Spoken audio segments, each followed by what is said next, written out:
Ici, pour un antinaturel n non nul, on note grand Bn le nombre de partitions d'un ensemble à n éléments et on pose également B0 égale 1. Dans la question 1, on nous demande de montrer que B3 égale 5. Les différents types de partitions de l'ensemble 1, 2, 3 sont ceux-là. Et des partitions de ce style-là, il y en a une.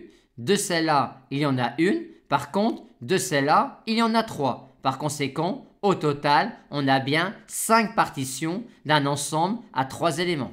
Maintenant, dans la question 2, on nous demande de montrer cette formule récursive-là sur le nombre de partitions d'un ensemble à n éléments. Pour cela, étant donné un ensemble à n plus 1 éléments, disons l'ensemble 1, 2, 3, n plus 1, il faut que l'on trouve un critère de tri pour répartir les différentes partitions de l'ensemble 1, 2, n plus 1. Et avec notre répartition, on devrait se ramener à déterminer le nombre de partitions d'un ensemble à k éléments, k variant de 0 à petit n. Il faudrait donc qu'avec notre critère de tri, un ensemble à k éléments soit fixé.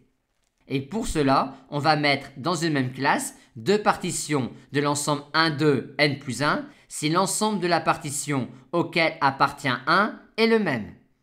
Ainsi, il y aura autant de classes que de parties de l'ensemble 1, 2, n plus 1 auquel appartient 1. Et quand le sous-ensemble de l'ensemble 1, 2, n plus 1 auquel appartient 1 est un ensemble à k éléments, des partitions de l'ensemble 1, 2, n plus 1 dans la classe repérée par cet ensemble-là, il y en a exactement b n plus 1 moins k. En notant que dans la classe repérée par cet ensemble-là, il n'y a qu'une seule partition de l'ensemble 1, 2, n plus 1, on a donc bien ici B0 égale 1.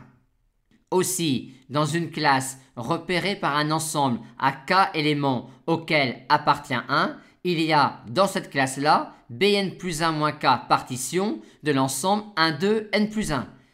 Or, des classes repérées par un ensemble à k éléments auquel appartient 1, il y en a exactement k-1 parmi n. On a donc cette écriture-là de Bn plus 1 qui nous donne bien, après changement d'indice, ce qui était demandé. On introduit maintenant la série entière qui est la série génératrice de la suite Bn, à savoir la série entière dont le coefficient est grand Bn sur n factoriel. Pour montrer que cette série entière-là a un rayon de convergence grand R non nul, on aimerait écrire du inférieur ou égal sur le coefficient positif de cette série entière-là. Donc, du inférieur ou égal sur grand Bn.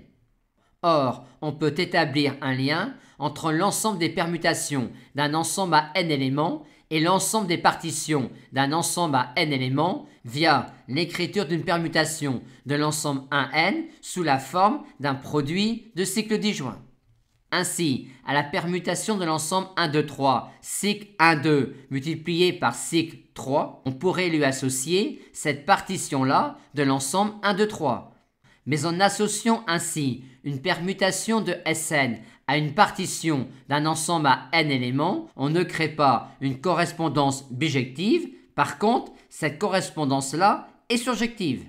Ainsi, peut-on dire que grand Bn est inférieur ou égal à n factoriel. Et on pourrait également le montrer par récurrence en utilisant la formule récursive sur grand Bn.